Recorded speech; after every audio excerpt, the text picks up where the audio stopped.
जय यीशु। आज हम विशेष रूप से आपको आमंत्रित करने आए हैं कि आप आदरणीय बाबा जी के प्रवचनों को सुने जो कि यीशु मसीह की शिक्षा पे आधारित हैं, और हमारी आशा है कि आप विशेष रूप से आज बहुत आशीष पाएंगे। जय यीशु। जय यीशु। और परमेश्वर ने एक बल्ब बनाया, बहुत बड़ा बल्ब जिसका नाम सूरज है। उसकी रोशनी कभी वो फ्यूज ही नहीं होता। देखियो, सूरज रोज सुबह निकलता है, रोज सुबह निकलता है और पूरे दुनिया को रोशनी देता है। फिर रात में हम लोगों को सोने आराम देने के लिए सूरज छुप जाता है और फिर दूसरे दिन सुबह निकलता है। मतलब सूरज का बल्ब फ्यूज नहीं होता, वो फेल नहीं होता। लेकिन आप जितनी ट्यूबलाइट बनाए हो दुनिया में, जितने बल्ब बनाए हो, सब अपने आप फ्यूज हो जाते हैं, खत्म हो जाते हैं। तो ये क्या दिखा रहा है? ये मनुष्य की सृष्टि है। बल्ब हुए, ट्यूबलाइट हुई, ये सब मनुष्य की सृष्टि है जो इम्परफेक्ट है। The creation of man is fully imperfect. That is why your bulbs are fused. Your bulbs have life time. What about the big bulb that God has created and placed in the heaven called sun? उस सूरज के बारे में कभी सोचा है? जो परमेश्वर ने हेवन में लगा दिया वो कभी फ्यूज नहीं होता है। तो वो हम गाने के बारे में सोच रहे हैं और ये कह रहे हैं कि कोई कमी नहीं दिखती है इस सृष्टि में तुम्हारे। I see no imperfection in your creation, O Lord. But what happened to Adam? आदम को क्या हुआ? That he is no longer found in your likeness. आदम को क्या हुआ है कि वो अब तुम्हारी सूरत में नहीं पाया जाता है। उसको क्या हो गया? ये इम्परफेक्शन आदम में कहां से आ गया? इसका बल्ब कैसे फ्यूज हो गया? इसकी रोशनी कैसे कम हो गई? मगर सूरज, चांद, सितारे अपनी अपनी जगह पर आज भी रोशनी दे रहे हैं, वो परफेक्ट हैं, उसमें कोई घटी नहीं दिखती। तो इस गाने में हम देख रहे हैं कि मनुष्य की जो हालत है वो अपने आप कर ली मनुष्य ने। मनुष्य को परमेश्वर ने अपनी समानता और अपने स्वरूप में बनाया था, अपना दम फूका था, उसके नथनों में अपनी सांस फूकी थी और मनुष्य जीवित प्राणी बना था। ये मनुष्य ही एकमात्र परमेश्वर का इमेज है, उसकी सूरत है। मनुष्य ही केवल परमेश्वर का एकमात्र प्रतिनिधि है पृथ्वी पर। मनुष्य, सारे मनुष्य। तो मनुष्य को परमेश्वर ने इम्परफेक्ट नहीं बनाया था। शुरुआती दौर में फ्यूज होने के लिए नहीं बनाया था। जो 60, 70, 80 साल के बाद 90 साल पे सारे बल्ब फ्यूज हो जाते हैं, आंखों के दोनों बल्ब फ्यूज हो जाते हैं। देखते हो, चश्मा लगाने लगते हैं, ये सब चीजें होने लग रही है ना। रोशनी कम हो रही है आंखों में, धीमे धीमे ये बल्ब अपनी ज्योति खो रहे हैं। ये क्या है? लेकिन सूरज रोशनी उतनी ही दे रहा है जो आज से 50 साल पहले दे रहा था, जो आज से 1000 साल पहले दे रहा था, जो आज से 10,000 साल पहले दे रहा था। सूरज वही रोशनी दे रहा है। लेकिन आदमी की आंखों में क्या हो गया? मनुष्य ने अपनी आंखों की रोशनी कैसे खो दी? ये बल्ब क्यों फ्यूज हो रहा है? ये बार बार बल्ब फ्यूज क्यों हो जा रहा है?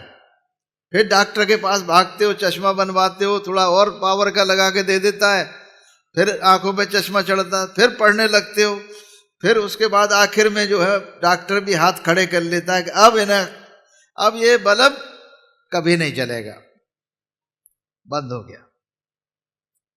तो ये इम्परफेक्शन आदमी की जिंदगी में आया, खुदा ने नहीं लाया। परमेश्वर की ओर से ये इम्परफेक्शन नहीं आया है, हम ही ने अपने आप को इम्परफेक्ट कर लिया। हम खुद ही बन गए क्योंकि हमने परमेश्वर की सूरत को खो दिया, हमने उसकी सीरत को खो दिया।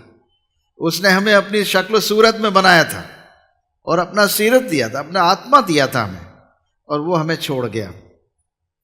उसकी महिमा हमारे शरीर से गायब हो गई और उसी घड़ी मनुष्य बीमार होने लगा, रोगी होने लगा, लाचार होने लगा और उसकी उम्र भी कम होने लगी, उसकी उम्र भी लिमिटेड होने लगी। पहले कभी उम्र का कोई सवाल नहीं था।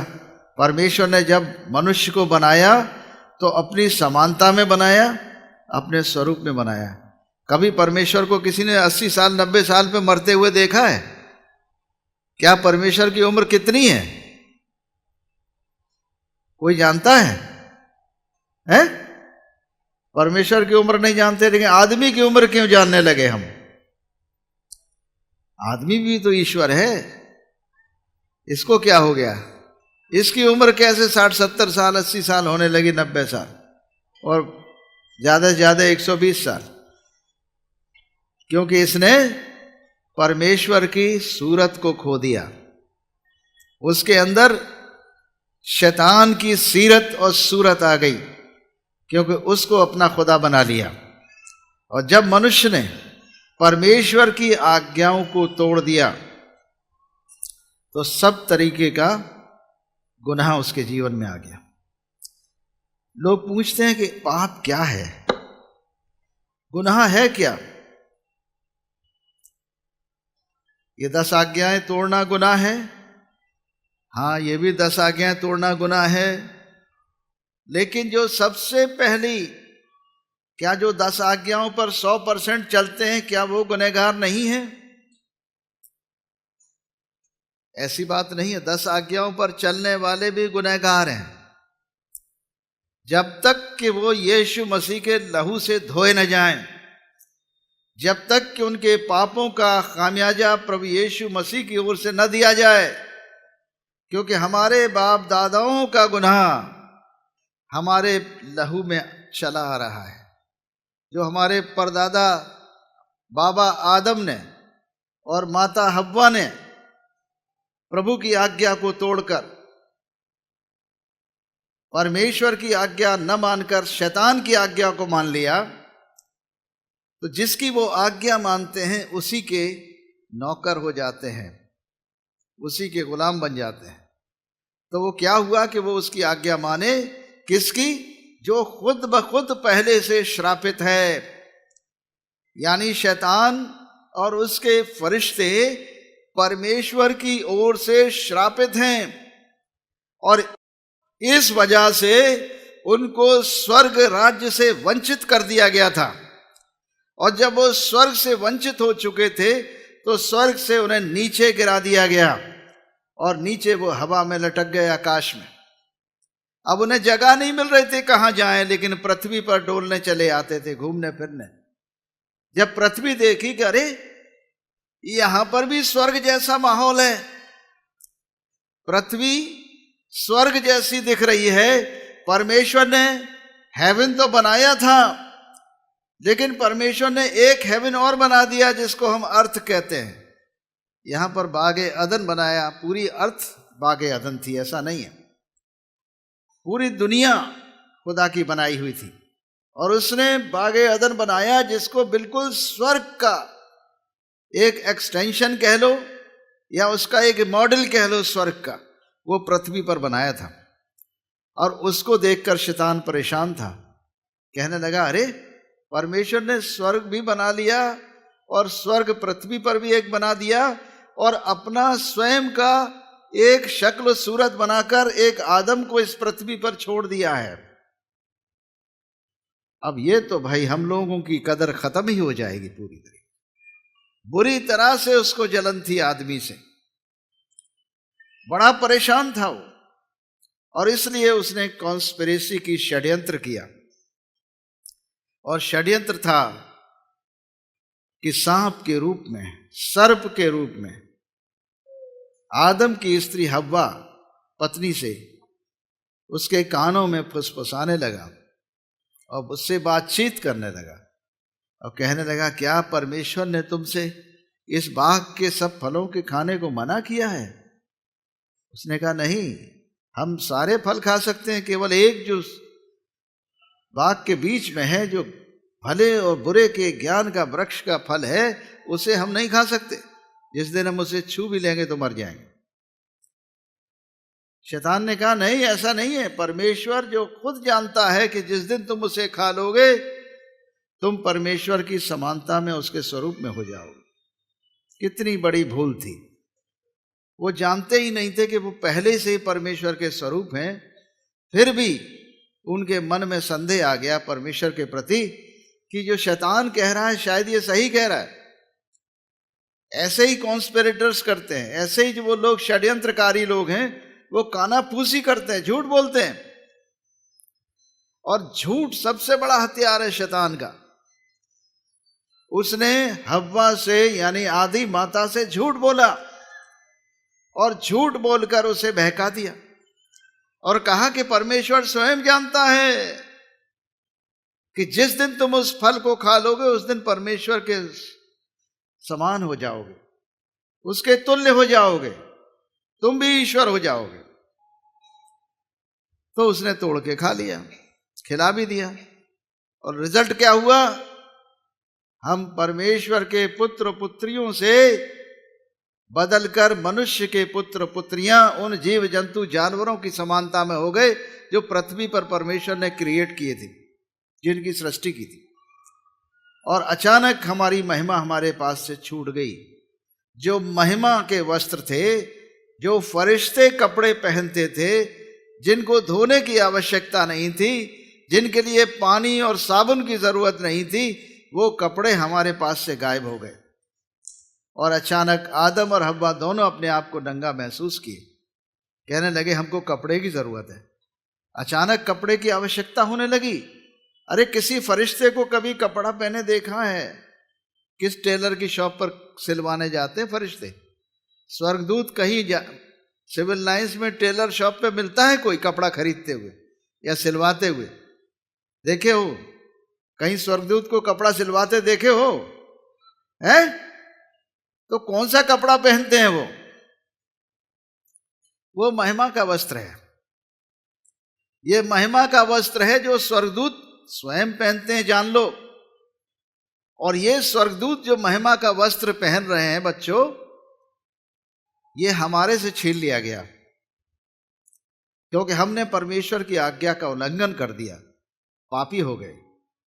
पाप आज्ञाओं का तोड़ना भी है और पाप हमारे दादा परदादाओं से भी चला आ रहा है, जिसके कारण आज हम बीमार और रोगी और परेशान भी होते हैं। तमाम तरीके के श्राप हमारे जीवनों में दिखाई देने लगते हैं। ये सब पुराने जीवन के, पुराने बाप दादाओं के गुनाहों का कंटिन्यूएशन है, लगातार चला आ रहा है। इससे छुटकारा कैसे हो? इससे छुटकारा देने के लिए जिस परमेश्वर ने हमें अपनी सूरत और समानता में बनाया था, जिसने हमें अपनी शक्ल सूरत में बनाया था, वो परमेश्वर, सर्व सामर्थी परमेश्वर हमारी शक्ल सूरत में मनुष्य बना।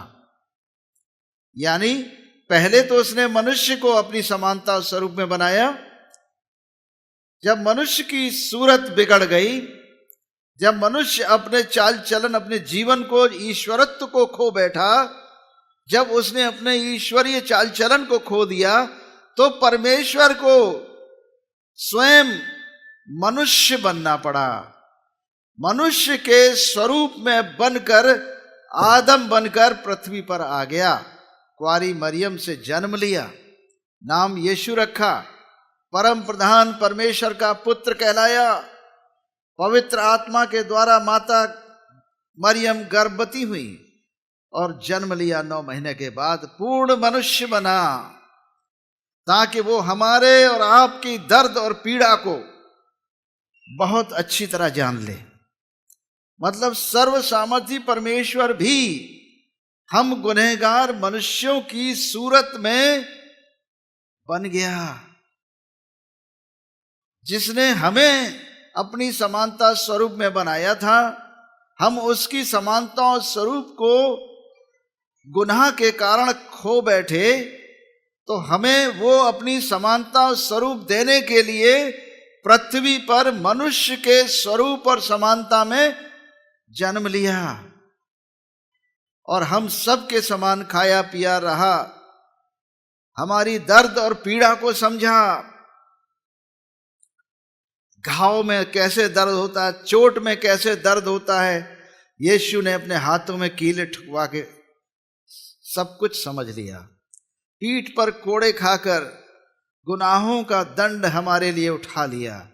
एक पवित्र देह जिसमें कोई कलंक नहीं है, निष्पाप है, निष्कलंक पैदा हुआ है, निष्पाप जीवन है उसका, और पूरा गुनहगारों का दंड हमारा और आपका उसने उठा लिया अपनी देह पर। परम प्रधान परमेश्वर मनुष्य बन गया। मेरे बच्चों, मनुष्य बन गया, वो हमारे लिए बन गया, ताकि हम लोग उस परम प्रधान परमेश्वर के स्वरूप में आ जाएं, ताकि वो हम सबको अपने स्वरूप में बना दे। इसीलिए यूहन्ना के 1 अध्याय और 12 पद में लिखा कि जितनों ने यीशु मसीह पर विश्वास किया उन सबको उसने परमेश्वर की संतान होने का अधिकार दे दिया। यानी इसीलिए तो उनका यही मिशन था। यीशु मसीह का कोई और दूसरा मिशन नहीं है। परमेश्वर ने यीशु मसीह को इस पृथ्वी पर एक मिशन के तहत भेजा था, और वो मिशन था कि मानव को, मनुष्य को परमेश्वर की समानता और स्वरूप में बनाकर परमेश्वर की संतानों का अधिकार दे दे। बस इतना ही करना था, और इसके करने के लिए उन्हें सारे मनुष्यों के पापों का दंड अपनी देह पर उठाना था, ताकि जो कोई प्रभु यीशु मसीह पर यह विश्वास करे कि ये परमेश्वर का पुत्र है, सर्व सामर्थी परमेश्वर है, अनंत काल का पिता है, शांति का राजकुमार है, अद्भुत युक्ति करने वाला है, पराक्रमी परमेश्वर है, परंतु देह में आ गया है, मानव देह में आ गया है, ताकि हमारी देहों में किए गए गुनाह को अपनी देह पर उठाकर सारी मानव जाति के लिए क्षमा का संदेश दे दे, कि सब कोई यीशु मसीह के नाम से अपने गुनाहों की क्षमा प्राप्त कर सकते हैं और फिर दोबारा परमेश्वर की संतानों के स्वरूप में जा सकते हैं, यानी परम प्रधान परमेश्वर की संतानें बन सकते हैं। यही तो मिशन यीशु मसीह ने अकम्प्लिश किया, और इसीलिए जो कोई उसको विश्वास करेगा, जो कोई उसकी ओर देखेगा, जो कोई उस प्रभु पर विश्वास करेगा और ये कहेगा, प्रभु धन्यवाद, तुमने हमारे लिए दुख उठाया, हम जानते हैं कि तुम हमारे अपराधों के लिए घायल किए गए हो, हम जानते हैं कि तुम हमारे अधर्म के लिए कुचले गए हो, हम जानते हैं तुम हमारी शांति के लिए कुचले गए, और हमारी शांति के लिए तुम पर ताड़ना पड़ी, ताकि तुम्हारे कोड़े खाए जाने से हम चंगे हो जाएं। यीशु मसीह के कोड़े खाए जाने से हमारा शरीर प्राणात्मा चंगा होता है, गहराई से चंगा होता है, गहरे गहरे घाव चंगे कर देता है। वो जो हमारे शरीर नहीं परंतु प्राण और आत्मा में घाव होते हैं, वो भी चंगे हो जाते हैं यीशु के कोड़े खाए जाने से। उसके गहरे घाव से हमारे घाव चंगे होते हैं। इसीलिए हमारी प्रार्थना रहती है कि सूरत अपनी दे दो, सीरत भी तुम्हारी हो। यानी हे प्रभु यीशु, हमें अपनी समानता अपने स्वरूप में बना दो, क्योंकि आप पृथ्वी पर यहां आए, हमारी समानता हमारे स्वरूप में बन गए, इसलिए आए कि हम भी आपकी समानता और आपके स्वरूप में ढल जाएं। इसलिए यीशु मसीह ने कहा, सारी रोशनी, सारी ज्योतियां, सूरज जिसको उन्होंने बनाया है, जिसकी रोशनी कभी खत्म नहीं होती, वो भी खत्म हो जाएगी एक दिन, वो भी एक दिन खत्म होगी। लेकिन यीशु अपने लिए कह रहे हैं कि मैं जगत की ज्योति हूं। यूहन्ना के 8 अध्याय और 12 पद में यीशु कह रहे हैं, मैं जगत की ज्योति हूं, जो मेरे पीछे हो लेगा वो अंधकार में नहीं चलेगा परंतु जीवन की ज्योति पाएगा। बच्चों, जीवन की ज्योति है यीशु में, और ये जीवन की ज्योति कभी खत्म नहीं होगी, अनंत काल के लिए है जीवन की ज्योति। इसलिए यूहन्ना के 3 अध्याय 16 पद में लिखा है कि परमेश्वर ने जगत से ऐसा प्रेम रखा कि उसने अपना इकलौता पुत्र दे दिया, ताकि जो कोई उस पर विश्वास करे वो नाश न हो परंतु अनंत जीवन पाए। परमेश्वर का पुत्र जगत को नाश करने के लिए नहीं आया है, परंतु जगत को बचाने के लिए आया है। मेरे प्रियो, प्रभु यीशु मसीह हमें बचाने के लिए आया है, नाश करने के लिए नहीं आया है। इसलिए आज का संदेश, और विशेष रूप से सब्त के दिन जब हम पवित्र भोज करते हैं यीशु मसीह के उस होली कम्युनियन को, उस अंतिम भोज को याद करते हैं जिस दिन यीशु मसीह अपने चेलों के साथ दुख उठाई जाने वाली रात वो फसह का पर्व मनाए थे, और वो फसह का मेमना फसह के दिन कुर्बान किया गया था। और फसह के मेमने के लहू को मिस्र देश में जब ये इज़राइल के लोग गुलाम थे तो उन्होंने हर दरवाजे की चौखट पर लगा दिया था, और जिस किसी चौखट पर ये फसह के पर्व का, फसह का मेमने का लहू लगा हुआ था, उस घर में मौत का फरिश्ता नहीं घुसा, वरन पूरे मिस्र देश में पहलौठे मार दिए गए थे। वो दिन इज़राइल का छुटकारे का दिन था। पूरा इज़राइल देश 20 लाख लोग एक रात में मिस्र देश से बाहर आए और एक नया राष्ट्र बना, जिसे हम इज़राइल कहते हैं। हम उसी परमेश्वर के बारे में बात कर रहे हैं, और उसी इज़राइल में ये मुक्तिदाता आए जिनका नाम यीशु है। और वो कहते हैं कि मैं परमेश्वर का मेमना हूं जो जगत के पापों को उठाए लिए जाता है। मतलब पूरे संसार के छुटकारे के लिए आए, पूरे जगत के छुटकारे के लिए यीशु मसीह आए। और उनका लहू जिस किसी प्राण पर लगा होगा, जिस किसी आत्मा पर यीशु का लहू लगा होगा, वो आत्मा उद्धार पाई हुई है, वो प्राण छुटकारा पाया हुआ है, उसको आजादी मिल चुकी है, श्राप से और पाप से मुक्ति मिल चुकी है, मृत्यु से मुक्ति प्राप्त कर चुका है, उसे कोई छू न सकेगा। वो अनंत जीवन में प्रवेश कर चुका है। और जब परमेश्वर का राज्य आएगा तो वो जिनके ऊपर यीशु के लहू की छाप लगी है, वो उस अनंत आग में नहीं डाले जाएंगे। वो आग की झील जो शैतान और उसके फरिश्ते और उसके मानने वालों के लिए है, उन अविश्वासियों के लिए है जिन्होंने इस सुसमाचार को ठुकरा दिया है, उन अविश्वासियों के लिए वो आग की झील है। और जिस जिसके प्राण पर यीशु के लहू का निशान होगा, वो उस अनंत आग में नहीं डाला जाएगा, वरन वो परमेश्वर के राज्य में प्रवेश करेगा, अनंत काल के यीशु के राज्य में रहेगा। और वही हम लोग स्वर्ग राज्य का बात करते हैं। पृथ्वी पर स्वर्ग राज्य आएगा, जमीन पर आसमान का राज्य आएगा, जमीन पर परमेश्वर का राज्य आएगा, और उसका राजा केवल एक होगा जिसका नाम यीशु मसीह। हालेलुया। और इसी का हम लोग इंतजार कर रहे हैं, इसी राजा के राज्य का हम प्रचार कर रहे हैं। ये राजा आने वाला है और ये निश्चित आएगा। और इसलिए मेरे प्रियो, इस राजा का इंतजार करो। आशा से कभी लज्जा नहीं होती है, आशा से लज्जा नहीं होगी।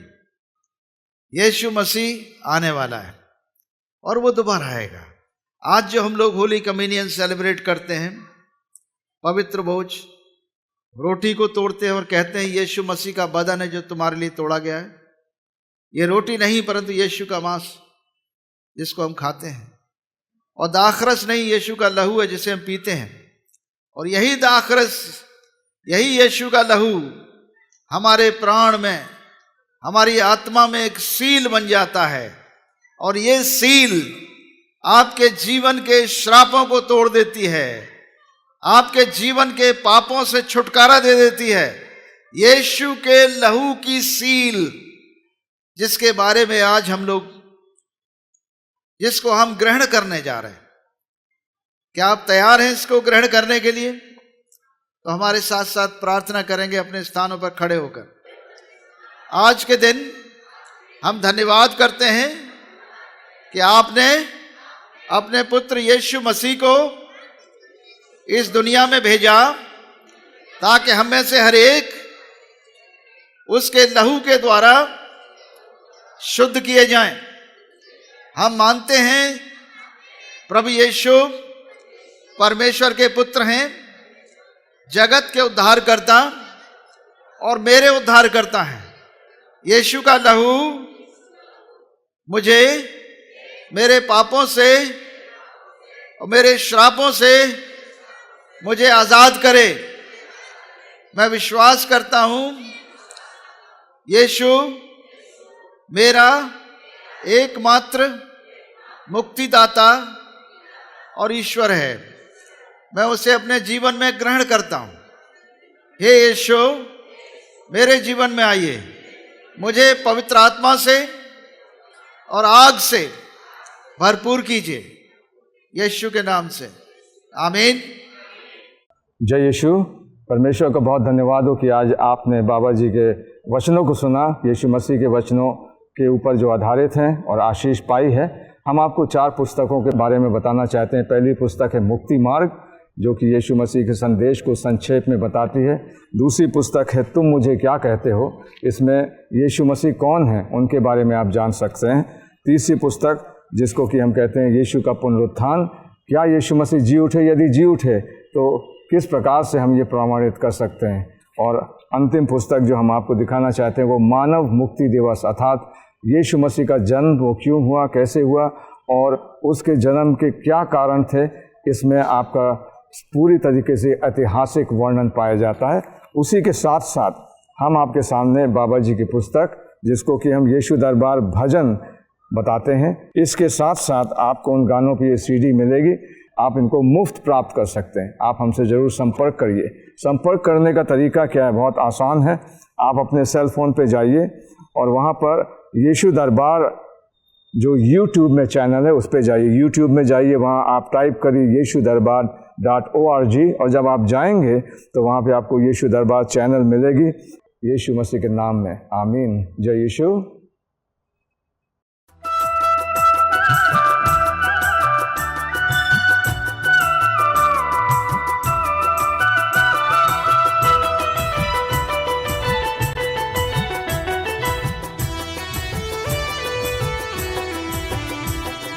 प्रभु मुझे ले चल,